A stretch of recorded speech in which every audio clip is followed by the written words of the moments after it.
All right, guys. Well, guess what? Guess what we're doing now? We're doing this segment.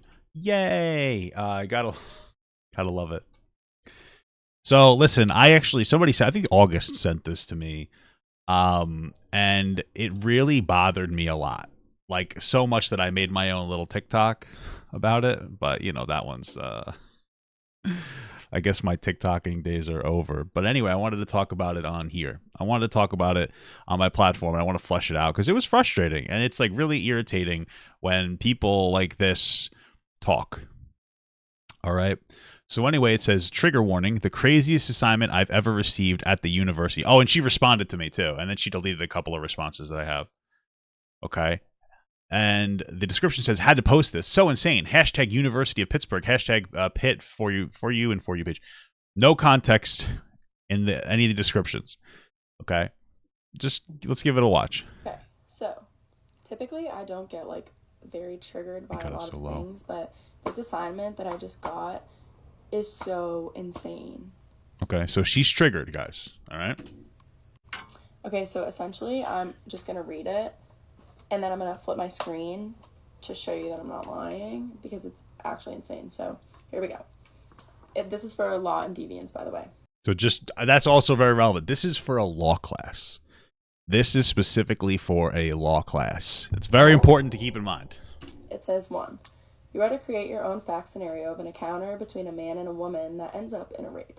Yeah. So this seems to be right off the bat, you realize that this is an exercise in a law school about sexual assault, and it's going to be from the perspective of trying to advocate against it. You need to describe the following. Provide descriptive details of her and him, personal traits, appearance, etc., and state whether others were present. So that's very relevant. You want to show. I'm just going to explain the whole thing. I've watched this already. Dirty pre-watch. That's very relevant to specifically talk about the details of an individual and the characteristics, because that's one of the big things at play when it comes to these types of scenarios on these power dynamics. Usually it's going to be a guy that's taller, physically stronger, more imposing, right? Oh, we're going to agree with the assignment. If you're already triggered, then you probably should leave. We're going to agree with the assignment. Okay? Because this is literally advocation to end sexual assault culture, to end rape culture. If you're uncomfortable with this, that's fine, but that's because you're not mature enough to handle the subject matter. And I'm just being explicitly clear, because there's constantly advocation and talking about how we make these changes. This assignment needs to exist so that people in law, people in the criminal justice program, can implement change from the inside. That's how these things work. That's how it works. This is what you need. We're adults now. This is an adult in school. This law school is either going to be done for a lawyer. It's possible as a part of a criminal justice program for police officers. Right? The advocation or the change needs to come from the inside the criminal justice system, which this is part of, and it needs to come within the school system with comprehensive sexual health education. Right? So, yeah. Where did they This didn't come out of nowhere. It literally is a trigger warning on the screen. meet? What were they doing? Meaning, give details of the behavior they engaged in both separately and together at the event, bar or party, and describe their interaction and conversation. So then it goes, how was the woman treated? Actions and words towards her. Why did the man believe it was okay to have sex with her? Right. And this, again, is all very important because there is a problem with sexual assault. There is a sexual assault culture in our society. It's not as bad as other societies, but it still exists. And a lot of it centralizes around men being told to be persistent, not take no for an answer, and to feel entitled to sex if there is some level of mutual interest, right? So let's say a girl's interested in a guy at a bar and they're talking and they're flirting and maybe they even kiss. That might make a guy feel like he's entitled to have sex with her. And based on societal understandings and teachings of consent and boundaries, which are very non-existent considering we don't really have very good comprehensive sexual health education, he's going to feel entitled to having sex with her. And so if she says no to that, he might be more aggressive and put her into a situation where she feels uncomfortable. That's why all these different, like, very complicated, nuanced factors need to be discussed and talked about and fleshed out. And we need to educate, especially young men, on this, because I would argue a lot of young men are putting women in situations where they don't feel comfortable without them realizing it. that it's a huge thing. Like that's a very big deal. There are a lot of people there are a lot of men who are taught to feel somewhat entitled. They think that just because there's an interest in one area of sex means that they are entitled to, or one area of not even sex, just like interest or intimacy makes them feel like they're entitled to having sex with somebody, right? And that's not true. They're like you consent specifically to a specific act. If you're kissing somebody, that's not explicit consent to start groping them or to have sex with them, right? So that's why this is very necessary. And if you thought that wasn't bad enough, it's not bad at all. It's not bad at all. Because she goes, okay, so there's essentially like 4 questions after you make that scenario up. The top 3 are normal, but the last one says, and we're going to read it because she shows it to us. One part of rape culture surrounds teaching women how not to be raped rather than for men to be taught not to rape. That's 100% true. Part of historical education has been, how do we teach women not to be raped rather than teaching men not to rape? That is a real thing, and it happens. That is what that manifests as in society is, well, what were you wearing? Well, how come you were out alone at night? How come you were alone at a bar? Why did you let him come back to your place? That is historically society educating women incorrectly that they are in the wrong for being raped. So the assignment sets to understand that historical teaching and then also implement another aspect of teaching men to be more aware of themselves and their boundaries. There are always going to be rapists that will do whatever regardless. They don't care. But I would argue that a good amount of people, especially men, are unintentionally assaulting people. And it's just a reality. And it doesn't even have to be assault. The most common factor that I would say is, or dynamic between a man and a woman, is a guy and a girl are going to have sex consensually and mutually. And she says, I want to wear a condom. He says, okay. Right. And then they engage. And then as they're going on, he's like, I don't like this. It doesn't feel good. And she's like, no, keep it on. He's like, nah, it really doesn't feel good. I don't like it. She's like, oh, I guess take it off. Right? Is that sexual assault? I wouldn't say so. But why? But you're testing that boundary that's already been established in the middle of a very intimate moment where your emotions are heightened. And I think that that's inappropriate. And that's part of this, right? You don't have to say he's not a predator, but like you're pushing this boundary on this girl where she's already in a physical and emotionally vulnerable situation. And you've already been established. You shouldn't be doing that. You have to wear the condom. And now you're pressuring her in the middle of this event. It's just inappropriate, right? That's the conversation that needs to be had. That's like the most normal way. Then again, that's not sexual assault, but I understand that sex is about pushing boundaries back and forth, but it doesn't always have to be. It doesn't always have to be a constant battle for a woman to have to assert boundaries she's already stated. I don't think that's the hottest take, right? So this is where this kind of stuff comes from. Suggest 2 ways on how men should be taught not to rape. Yeah, suggest 2 ways on how men should taught not to be raped. That is something that needs to be told. Have a conversation with the man. Have a conversation with them in an empathetic way that's like, listen, how tall are you? Oh, well, I'm 6 foot tall. Okay, what kind of girls do you like? How tall? I usually like girls at 5'4". Okay, how much do you weigh? Oh, I weigh 250. How big are the girls that you like? Oh, I like girls that weigh, 150. Okay, so you like girls that are 5'4" and weigh 150 pounds. Do you feel like maybe they might be a little intimidated? Imagine somebody 7 foot tall or 7 feet tall that had 100 pounds on you was putting you into a situation. Do you think they might feel a little uncomfortable? Right? Imagine you were fucking Shaq having sex with him. You feel like that might make you uncomfortable? Yeah, it might make me a little uncomfortable. All right, do you think that maybe you would want him to be very aware and very courteous and cautious of your boundaries and to reasonably ask, like, hey, are you okay with this or that? Not overbearingly. You don't want to always, is this okay? Is this okay? You don't want to do that much, but once in a while, a check-in's not that big of a deal. Oh, yeah, I would like a check-in from that person. Okay, so maybe you should apply that to this person. Oh, okay.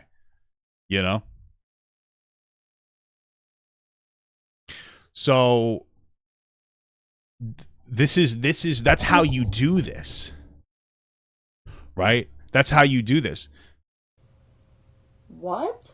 And the biggest problem I have is that, let's say your argument is, hey, listen, I started reading that and it made me really uncomfortable, and I took this assignment as a way to blame women for being assaulted. That's fair. Think about this as a human being. What is your first response if this triggers you? Is it to go to social media? Or is it to go ask your teacher what's going on with this assignment?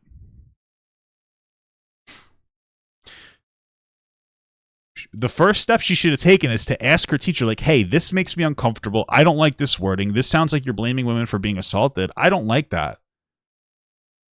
And the teacher could say, no, this is an assignment about how we have a rape culture in our society, and this is actively advocation and a step to changing that. And you're a lawyer, and one day, or you want to be a lawyer, or you want to be a police officer. That's what this class is for. And one day you might be sitting there advocating and representing a woman who's been assaulted. And you need to be mature enough to deal with this circumstance. You're an adult, and that's what needs to happen. You're not going to get a trigger warning on a file that comes across your caseload. And I understand trigger warnings aren't that... I'm okay with some trigger warnings, of course. But there's a difference between putting a trigger warning on a video before we watch it on YouTube versus putting a trigger warning on a law assignment. It's a law assignment. It's specifically, and you need to be able to deal with uncomfortable topics in law. You're not going to get a trigger warning when you have a case of sexual assault come across your desk, or a murder case, or any of these cases. You need to get your shit together, and if this is too much for you, then quit. Quit school. Drop out of school. Because you shouldn't be a lawyer. You're not mature enough, and you're not going to be able to advocate for people, mostly women, who've been sexually assaulted. And that's just the reality of it. And again, it's okay for her to feel this way initially, but it's not okay to desperately virtue signal and beg for attention on social media, which is what she's doing. That's the point of this. That's the whole motivation. That's the whole flow. Is she's going to social media. Right?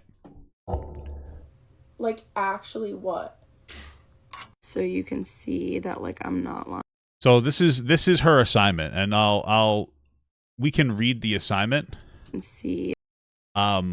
Because I'm curious about it. I want to read it from our perspective, from head to toe, right? So that we can have our relationship with it, not with her hearing what she has to say about it, but so that we can actually see what it is. It's a little tough to see. So anyway, it says, you need to describe the following. Who? Oh, I don't know if this is the whole one. Let me scroll back a little bit. Like, actually what? So all right. you can Let's see if she scrolls up. Like, I'm not lying. Like, this is... Yeah, exercise number 2. Hello, class. This is exercise number 2. It's due on Saturday, October 8th, 2023. Rape is one of the most underreported crimes, a lot of times based on how the victim is treated by law enforcement who is investigating it. Fully. Her peers and even the court system. So this is right off the bat. You have your trigger warning.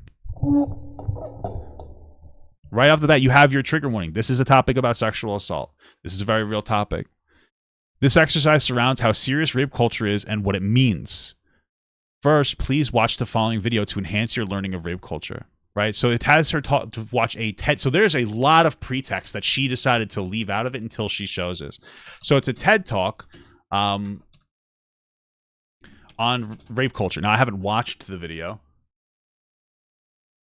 Right? But there are multiple segments here that are from a TED Talk, and it's talking about sexual assault culture. You are to create your own fact scenario of an encounter between a man and a woman that ends up in a rape. Again, you might say, well, that makes me uncomfortable. Why should I have to do that? Because if you can create, you have to be able to visualize this scenario. You have to be able to visualize the scenario so that you can understand it. If you can't recreate a scenario, then you don't understand particular subject matter in any fundamental capacity. You need to be able to articulate the nuanced aspects of a interaction between two people that results in a sexual assault, and you need to be able to communicate your understanding of the nuances of what's going on. That's why this is necessary. That's why we write stories. That's why you draw things out. That's why you do math equations, because you need to have a fundamental and solid understanding of what's going on so that you can argue it when it comes across your desk. That's the point. That's the whole point of this. Okay? You need to describe the following. Who? Provide descriptive details of her and him, personal traits, appearance, etc. We already talked about that. That's very relevant when it comes to that power dynamic, especially that physical power dynamic. Where? Where did they meet? Again, that's going to be relevant. If they met at a bar, that might signal to that guy that he's entitled to sex if she takes a drink from him, which is not the case. Yeah, I understand going to a bar and getting a girl a drink and her not wanting to flirt with you or kiss you or anything might be upsetting, but you're not entitled to somebody's body. And that atmosphere is relevant because it could have an impact on the context of what's going through that guy's mind that needs to be re-educated. Where? Where did they meet? What were they doing? Meaning give details of the behavior they engaged in both separately and together at the event, bar or party, and describe their interaction. Let's say, for instance, that they were there together and separately she drank more than him and she's blackout drunk, but or she's very drunk and she's visibly drunk, but he's a little bit drunk and he's not that drunk, but then he talks to her and she seems interested, but she's already beyond the point of consent based on what everybody else can tell, but he still says, well, she's willing even though she's blackout drunk, so I'm going to take her home and have sex with her. And then she wakes up. That's why you need to know what's happening separately and what's happening together, right? Because again, that's another thing that's a part of sexual assault culture. Oh, well, if you're both drunk to the same degree, that is a different scenario. But if one person is really drunk and visibly drunk and the other person's not really that drunk, you're taking advantage of the person that's incredibly drunk. And that's something else that needs to be educated on, because that's not a normal concept in our society. These things are important. And that's the whole point of this assignment, is for you to write that out and show that, yeah, this is a scenario that I understand that is like this. This is another scenario. How was the woman treated? Actions and words towards her. Sure. So we can scroll down here. As stated previously, this involves rape. So answer the following. What is the difference between rape and rape culture? You need to understand, like, actual sexual assault and the culture that surrounds it, right? Sexual assault is the physical act of, assaulting, or rape is the physical act of raping somebody. The culture around it is the culture that normalizes it and says that parts of this are okay and give too much charitability to the aggressor and not enough to the person that was aggressed upon, right? If you don't understand this, how the fuck are you going to be a competent lawyer? Name 3 specific factors taken from your fact scenario. I don't know, and discuss how they fit with rape culture, and share content from the book to support your chosen specific factors. It sounds like they're reading from a book. Okay. State 2 examples from the video as to what is seen in rape culture as common practice towards women. Again, you have to watch the subject matter. One part of rape culture surrounds teaching women how not to be raped rather than for men to be raped, or rather than teaching men not to rape. Suggest 2 ways on how men should be taught not to rape. Again, you need to have that conversation to teach men not to sexually assault, because there's too many normalized factors of this. That's what this article is. That's what this assignment is. It's a law assignment about sexual assault culture. You can see that, like, I'm not lying. Like, this is fully on canvas. Like, I'm not kidding. Okay. And that's it. That's all she says. So clearly, based on what she showed us, you can tell that she's just upset by this assignment and she's dumb as shit and interprets it incorrectly. She's not dumb as shit, and instead of asking the teacher to clarify, she decides to virtue signal on TikTok. So I made my video. I'm not going to show you the whole thing. And then she jumped into the comments and she started crying. And that's pretty much it. It was just kind of funny to me.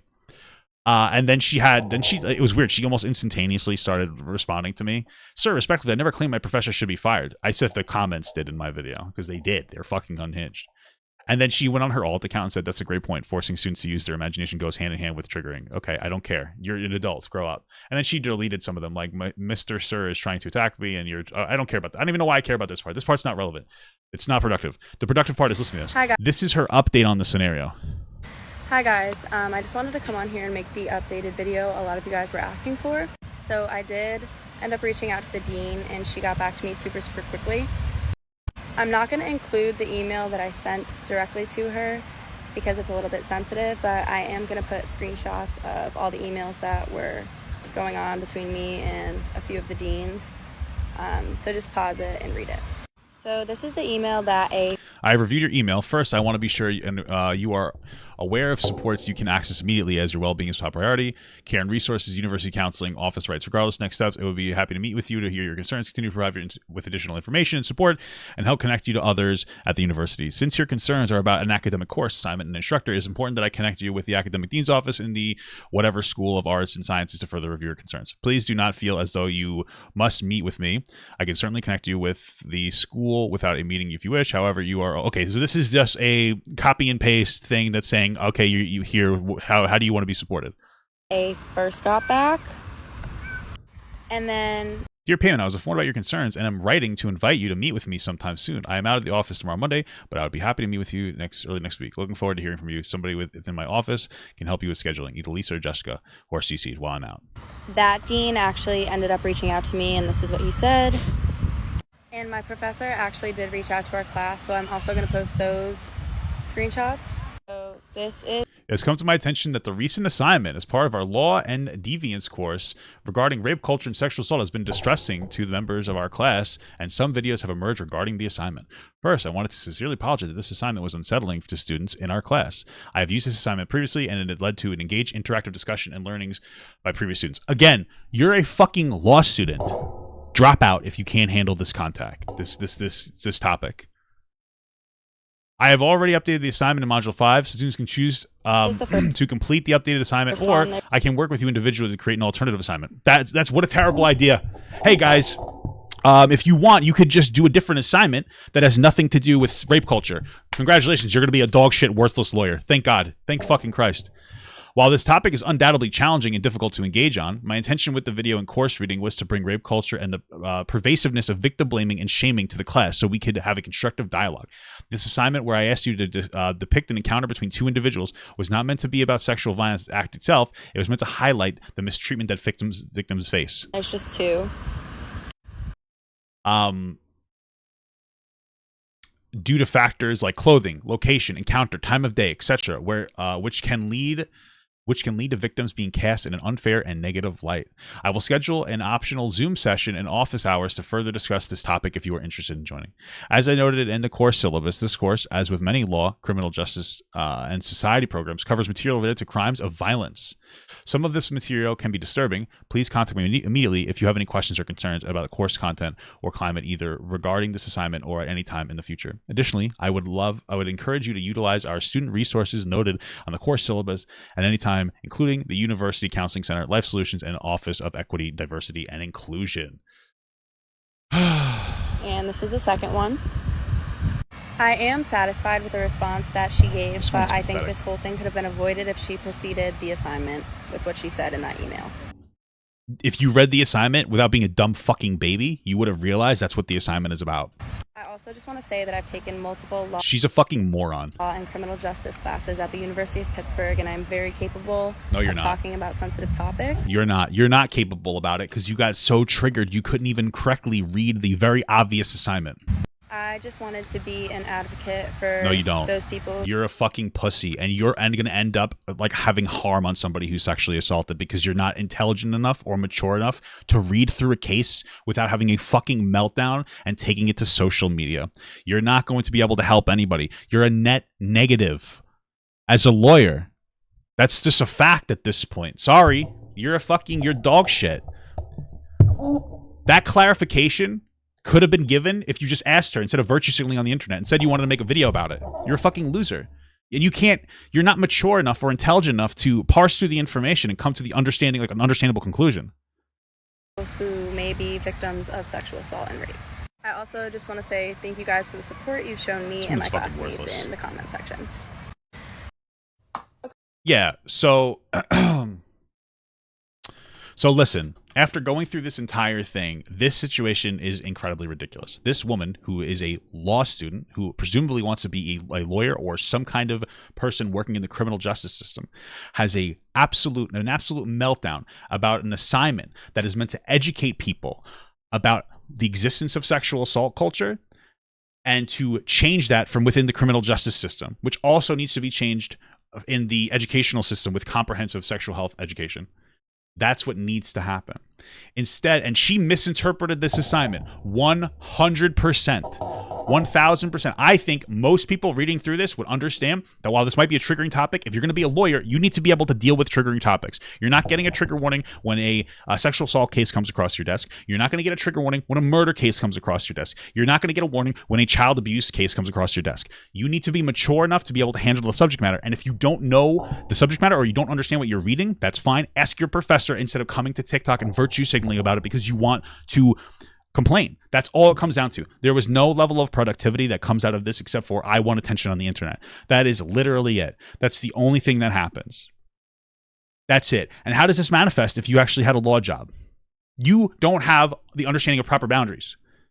That was a problem. And your teacher gave you a satisfying answer and explained it to you. But if you had just read it yourself, it was incredibly clear that this was just a topic about educating against sexual assault culture. And the thing that triggered her the most was this last part here. One part of rape culture surrounds teaching women how not to be raped rather than for men to not rape. Suggest 2 ways on how men should be taught not to rape. That's the one that triggered her. She says it explicitly. That is the way society has historically treated women who were sexually assaulted. Oh, well, what were you wearing? Oh, well, were you at a bar? Oh, well, why were you out alone at night? That's how society used to treat people. And it needs to be more focused on the aggressor of like, hey, how drunk is she? Was she too drunk to consent? Hey, was she alone? Were you intimidating? Just because she might have touched you or was affectionate with you or even kissed you doesn't mean that you have the right to, you're not entitled to sex with her, right? You understand this. That's what you need to do. You need to treat people in general, but especially men with physical power dynamics, boundaries. That's what this means to do. And if you're too sensitive to read that, if your first thought after reading that was, oh my God, I'm fucking triggered, I have to go to social media instead of clarifying with your teacher like everybody else, then you are going to be a net negative to society. It's honestly fucking terrifying the direction that we're going. When people's first thought, when they're confronted with a conflict, is to go onto social media, sensationalize and virtue signal the fuck out of something instead of talking about it with the appropriate people first. We live in a culture of people desperate to engage in some form of cancel culture and desperate to be victims. She says herself that she is mature enough. In her video, she says she's mature enough to deal with this topic. If that was the case, then you would have sat down and you would have read this correctly. But the reality is you're not. And you should quit being a lawyer. So that's all I have to say about that. So